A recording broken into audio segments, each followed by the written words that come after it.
Yes, people's Keish and Prince. We're talking about players being effective playing five-a-side, but not effective playing 11-a-side football. Big issue.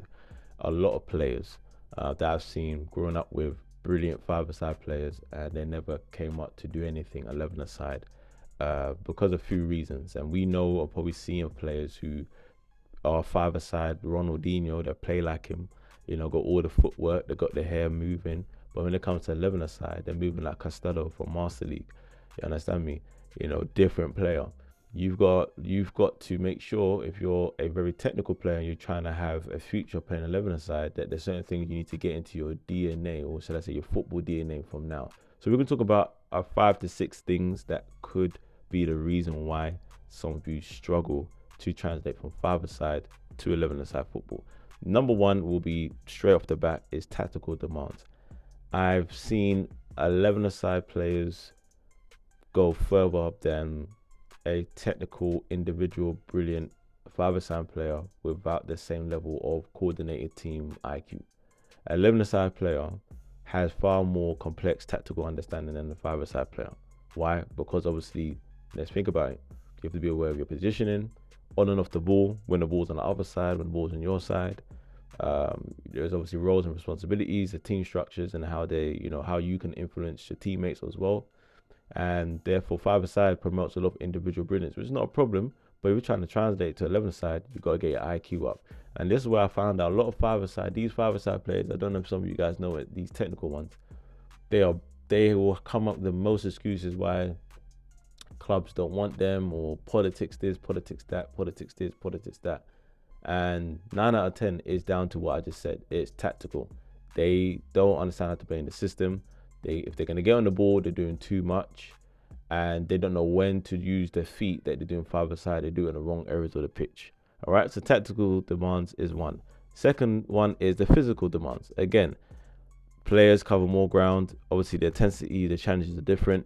You can't just be looking just to get on the ball all the time, Monday, Tuesday, Wednesday, Thursday, Friday only. You got to obviously make sure you're incorporating anaerobic training, and also some gym work to strengthen yourself, to be able to have the fatigue, to be able to impact technically on the 11-a-side pitch. Obviously, five-a-side is still physically demanding, but it's not as higher as a 11-a-side football, should I say. So I've seen technical players five-a-side do well for 10 minutes and then they gas out. So fitness is number 2. Number 3, different skill emphasis. All right, this is the different ones. Different skill emphasis. What do I mean by that? I've seen technical players. Obviously, technical skill, should I say, is important in both 5 and 11-a-side. But five-a-side players, typically, they often emphasize close control, soul rolls and drags. So basically, just sideways movement. You're not moving a guy in front of you. All right. And 11-a-side players, if you're going to go play 11-a-side, it demands a broader range of skill, which potentially involves you attacking a guy, getting at him, whether it's a step over, quick step over, whether it's a soul roll and a push, or it's a case of this is a hit and go. I've seen a lot of five-a-side players get on the middle of the pitch and they're doing drags and rolls in the halfway line. I've seen it, trust me. And I'm like, raw. And futsal players as well, they do the same thing when they don't understand the different skill emphasis from 11-a-side to 5-a-side. Soul rolls and drags should be only used when you're in the corners or tight spaces. Those are where you learn that. And I see guys paying people for sessions just to do a situation in the game that you probably find yourself 2 out of 10 in, if that. All right. And also intelligent movement off the ball. That's something that I think separates why 5-a-side player cannot translate to 11-a-side, is the movement off the ball and ability to perform under pressure from multiple opponents as well. Next one that leads to me is the decision making, kind of linked to the tactical. Decision making on 5-a-side level is a little bit more simpler because obviously there's little variables to consider. 11-a-side, different. The complexity of the game, everything that you do can affect all 21 players on that pitch. Okay. Whereas a 5-a-side is not the same. The complexity of the decision making and the outcomes is not as greatly affected if you make a mistake or if you do something good.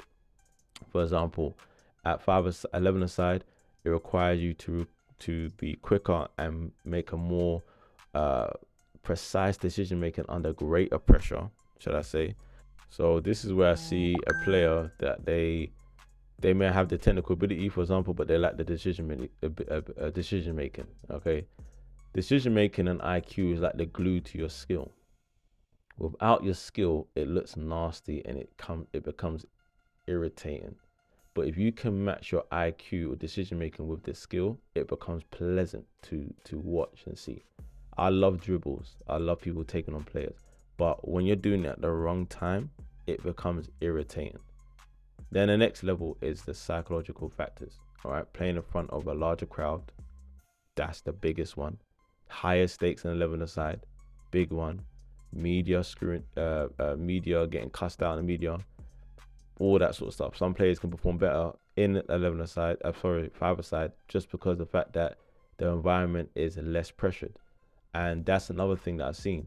5 aside players who, if you're a 5 aside player and you lean more to this side, it's because of maybe it's a psychological factor that you are not comfortable in playing in front of people, number one, or be willing to deal with the fate of a higher stake of the outcome of your 11 aside game.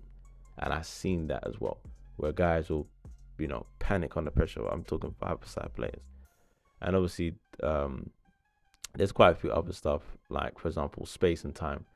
In 11 aside, you literally have to fight for space and time, especially as midfielders. Not trying to say that you have space and time more easy on 5 aside, but the if you think about non-league, highest level non-league football compared to 5 aside, the pitch is big, yes, but you have to literally fight and compete for space and time. And defensive pressure is another thing as well. It's more intense and varied as well. So if you are this sort of player, my advice to you is to increase your IQ. I'll say then increase your physical demand, increase your decision making, tackle the psychological weaknesses that you potentially have, and also start to incorporate skills that emphasize more on the 11 aside game.